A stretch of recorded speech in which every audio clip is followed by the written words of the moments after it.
mai 2019, tous les cinémas du monde n'ont qu'un seul mot à la bouche, Avengers Endgame. Tous? Non, les irréductibles, c'est le Japon. Chez eux, le numéro 1 au box-office, c'est le film Détective Conan. Un demi-million d'entrées en plus, c'est tout juste, mais ça crée l'exception japonaise. En France aussi, les films japonais battent tous les records. Demon Slayer, le train de l'infini, a tapé les 28,8 millions d'entrées en dépassant finalement le voyage de Chihiro. Après, le Japon, c'est pas que les animés. Caméra à la main, les cinéastes du pays ont produit des chefs-d'œuvre que vous connaissez peut-être pas, mais qui ont influencé vos films préférés. Aujourd'hui, on vous les présente 5 films mythiques du cinéma japonais.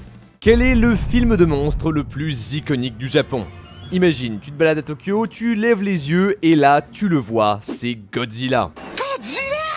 Bon, là, c'est qu'une statue, mais le monstre a marqué le paysage culturel du pays à jamais. Faut dire que depuis les années 50, on a eu plus de 30 films en comptant les adaptations américaines de ces dernières années. Le tout premier est un classique. Godzilla se réveille et attaque le Japon. L'humanité désespérée essaye plusieurs stratégies pour le vaincre, alors que le monstre détruit tout sur son passage jusqu'à la ville de Tokyo. C'est un succès immédiat, le plus gros de l'année pour le studio Toho. La raison, c'est parce que c'est pas qu'un simple film de monstre. Godzilla, c'est le symbole du traumatisme et de la bombe nucléaire. Dans le film, c'est justement elle qui le réveille. En plus, le réalisateur s'est inspiré de son expérience de la guerre pour proposer des images de destruction réalistes. En fait, après 39-45, le Japon est occupé par les États-Unis qui imposent une censure. La population n'avait donc aucune image ou récit de Hiroshima et Nagasaki. L'occupation prend fin en 52, 2 ans avant la sortie du film. Godzilla, c'était un exutoire, le besoin d'un pays tout entier de parler de ses traumatismes. Ça a vieilli, mais pour l'époque, c'était un tour de force. Un vrai acteur incarne le monstre et tous les jours, il porte un costume de presque 100 kg sous lequel il avait hyper chaud. Il marche au ralenti au milieu des maquettes de Tokyo et une fois accéléré au montage, ça donne le mouvement lourd et bestial de Godzilla. L'œuvre est une révolution pour les films de monstres, les kaiju. Plein d'autres vont lui succéder, Mothra, Rodan, Ghidorah, et il va tous les affronter. En 62, il fait même face à un autre monstre géant légendaire, King Kong. Le Japon contre les États-Unis. Il y a d'ailleurs 2 versions du film, une avec des acteurs japonais et une autre avec des américains. Seul le montage change, la fin reste la même, King Kong victorieux. Mais pas pour longtemps, Godzilla revient 2 ans plus tard dans un autre film. À ce jour, King Kong contre Godzilla est encore le plus gros succès commercial de la franchise. Malheureusement, au fil des années, les films perdent peu à peu en qualité jusqu'à devenir complètement kitsch. On crée Mechagodzilla, un robot géant pour vaincre le monstre, on donne un fils à Godzilla pour toucher le public enfant. Bref, on ne manque pas d'imagination, mais on est loin du génie du film de 54. Mais c'est pas tout, Godzilla c'est aussi le fondateur du tokusatsu, le genre qui nous a donné les Power Rangers, des acteurs en costume qui se battent contre des monstres ou des robots géants dans un déluge d'effets spéciaux. Très kitsch, mais rempli de passion. Au Japon, ces séries, on les appelle les Super Sentai, et ça cartonne. Kamen Rider, Ultraman, un déluge de production dont certaines sont arrivées jusqu'à chez nous.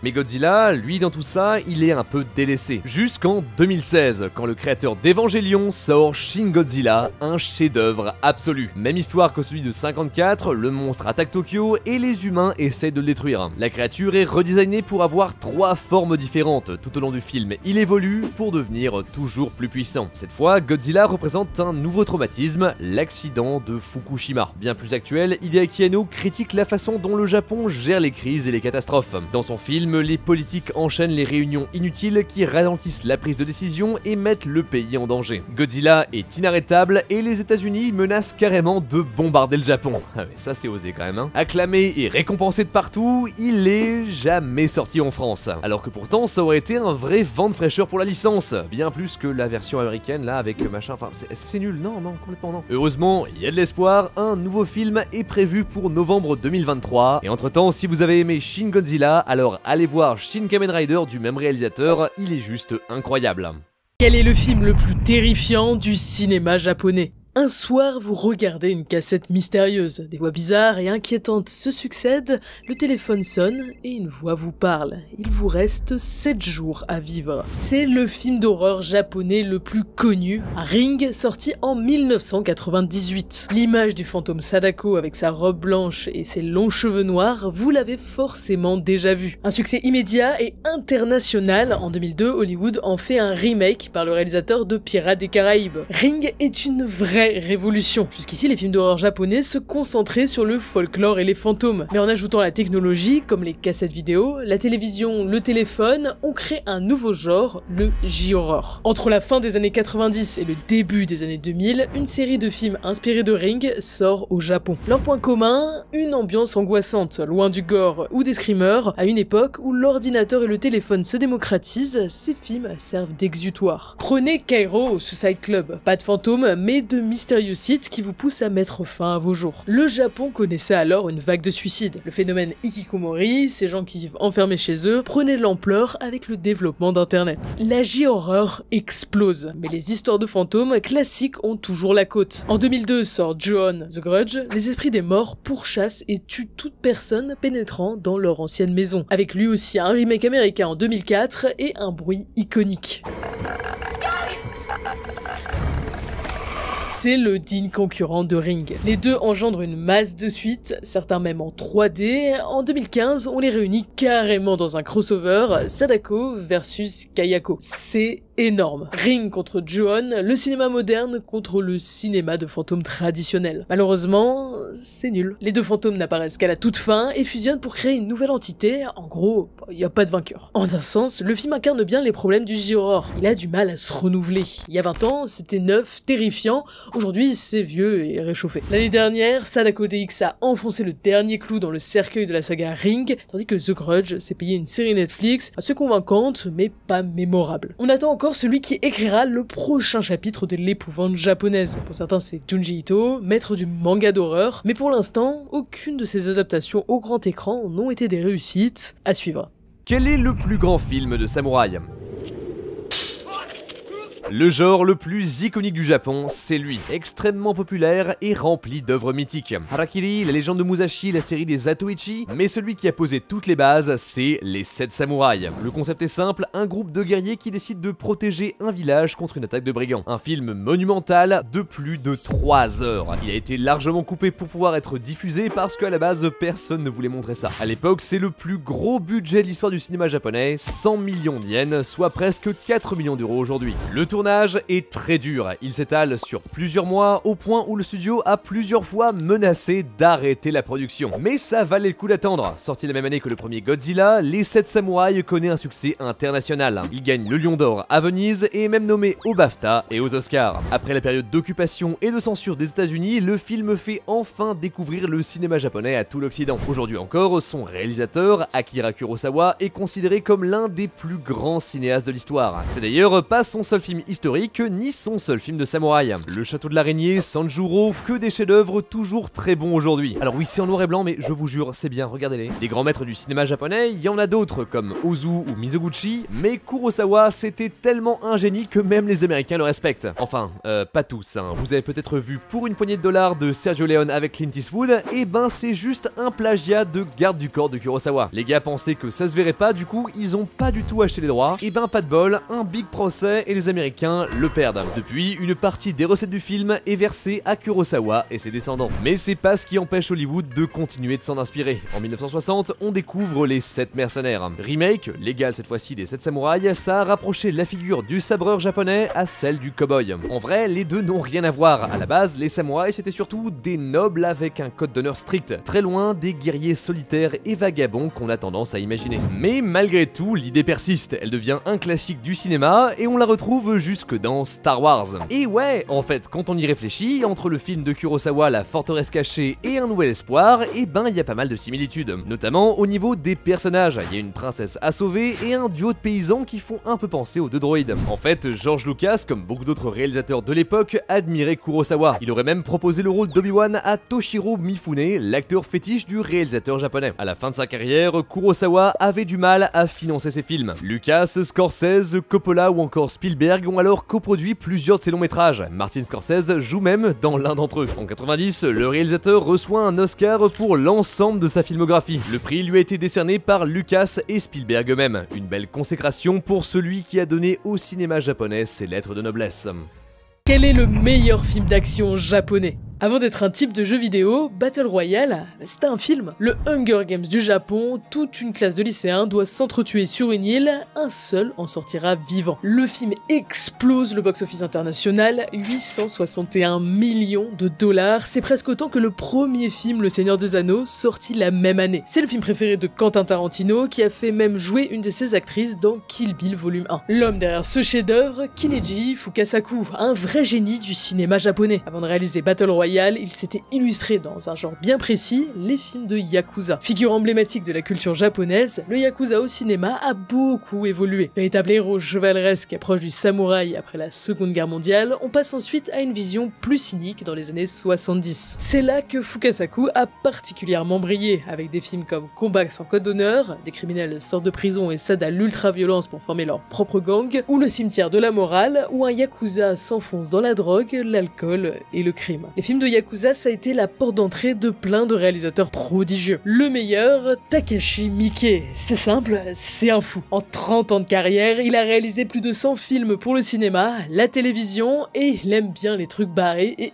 hyper violents. Alors il te fait une version Robocop du Yakuza avec Full Metal Yakuza, la saga des Dead or Alive qui lui rapporte plusieurs prix, ou Ichi the Killer, adaptation controversée d'un manga qui enchaîne les scènes gore. À la première internationale du film, on aurait même distribué des sacs à vomi. C'est pas le seul, on peut vous parler de Takeshi Kitano. Ça vous dit quelque chose, c'est normal, le JDG en a parlé. À la base, un humoriste animateur de télé connu pour son émission Takeshi's Castle. Mais c'est aussi un réalisateur qui a commencé sa carrière avec un film de Yakuza, Violent Cop. Il a un style bien à lui, de l'humour, des plans séquences, du drame nihiliste, rien à voir avec son personnage d'humoriste. S'il a du mal à être pris au sérieux au Japon, Kitano est adulé en Occident. Son film Hanabi, qui a remporté un Lion d'Or à Venise, et Sonatine, qui suit des Yakuza réfugiés sur une plage loin de la violence de leur vie criminelle, ont fait de lui un grand nom du cinéma japonais, au même titre que Kurosawa. Respect.